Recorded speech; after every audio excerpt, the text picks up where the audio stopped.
Gister was dit 'n pragtige dag, lieflik, warm, sonskyn, elke ding. Maar gister het ons gewerk.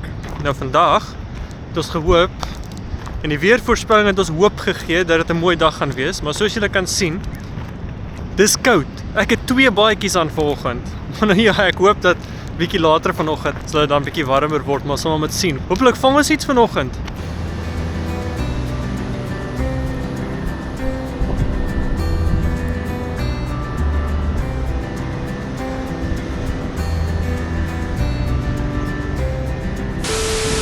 Ek wil net sê, dis koud en nat en die swel was baie groot, so ons kon nie regtig naby die voorkant van die pier kom nie. So einde ten laaste het ons nou 'n plek gekry so 'n entjie daar van die pier af hier by die see en dit lyk nogal redelik belovend.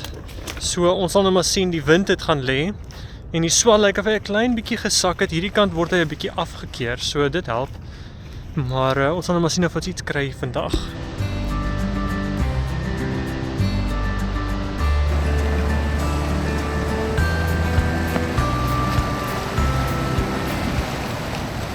Ek wil net vir julle wys die omstandighede van 'n desperate visserman.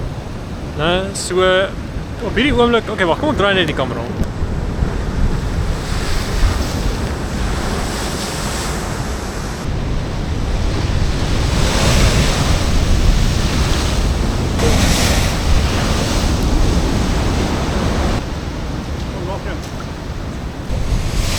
Oh.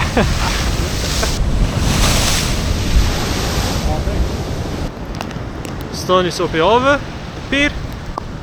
Ek maar wag, hulle byt nou eers. Net vir julle wys, ek het hom iets gevang.